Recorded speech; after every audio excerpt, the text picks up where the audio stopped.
बिस्मिल्लाहिर्रहमानिर्रहीम। अल्लाह जे नाले सां शुरू जेको निहायत मेहरबान रहमत वारो आहे। इदस्समाउ इंशक़्क़त, जॾहिं आसमान फाटी पवंदो। वअज़िनत लिरब्बिहा वहुक़्क़त, ऐं उहो पंहिंजे रब जो हुकुम ॿुधंदो ऐं उन जे बि लाइक़ उहो ई आहे। वइज़ल अर्दु मुद्दत, ऐं जॾहिं ज़मीन खे डिघो कयो वेंदो। वअल्क़त मा फ़ीहा वतख़ल्लत, ऐं जेको कुझु हिन में आहे ज़मीन उन खे ॿाहिरि उछलाईंदी ऐं ख़ाली थी वेंदी। वअज़िनत लिरब्बिहा वहुक़्क़त, ऐं इहा पंहिंजे रब जो हुकुम ॿुधंदी ऐं उन जे लाइक़ इहो ई आहे। या अय्युहल इंसानु इन्नक कादिहुन इला रब्बिक कदहन फमुलाक़ीह। ए इंसान, बेशक तूं पंहिंजे रब जी तरफ़ डोड़ण वारो आहीं, पोइ इन सां मिलण वारो आहीं। फअम्मा मन ऊतिय किताबहु बियमीनिह, पोइ बहरहाल जंहिंखे इन जो आमाल नामो उन जे साॼे हथ में ॾिनो वेंदो। फसौफ युहासबु हिसाबन यसीरा, त अनक़रीब उन खां आसान हिसाब वरितो वेंदो। वयंक़लिबु इला अहलिही मसरूरा, ऐं उहो पंहिंजे घर वारनि ॾांहुं ख़ुशी ख़ुशी मोटंदो।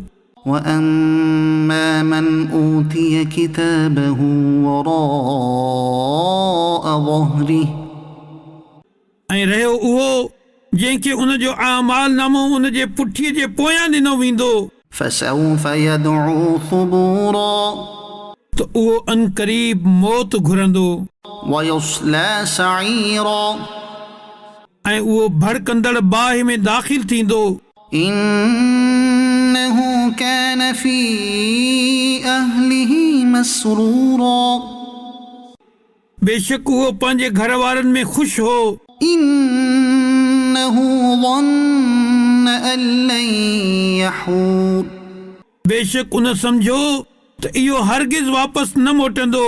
बला इन्न रब्बहु कान बिही बसीरा, हाओ छो न, बेशक उन जो रब उन खे ॾिसी रहियो आहे।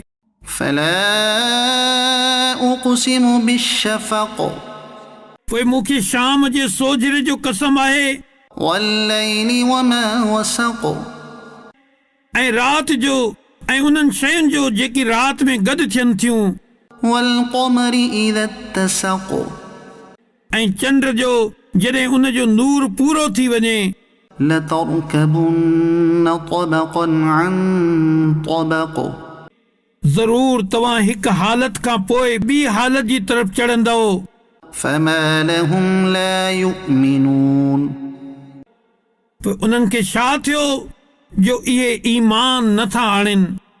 वइज़ा क़ुरिअ अलैहिमुल क़ुरआनु ला यसजुदून, ऐं जॾहिं इन्हनि जे साम्हूं क़ुरान पढ़ियो वेंदो आहे त सजदो नाहिन कंदा। बलिल्लज़ीन कफ़रू युकज़्ज़िबून, बल्कि काफ़िर कूड़ो चई रहिया आहिनि।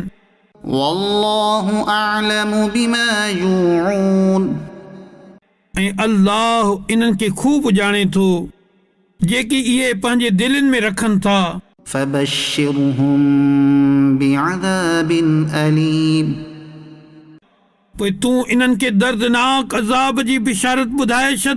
इल्लल्लज़ीन आमनू वअमिलुस्सालिहाति लहुम अजरुन गैरु ममनून, पर जिन ईमान आंदो ऐं उन्हनि चङा अमल कया उन्हनि जे लाइ उहो सवाब आहे जेको कॾहिं ख़त्म न थींदो।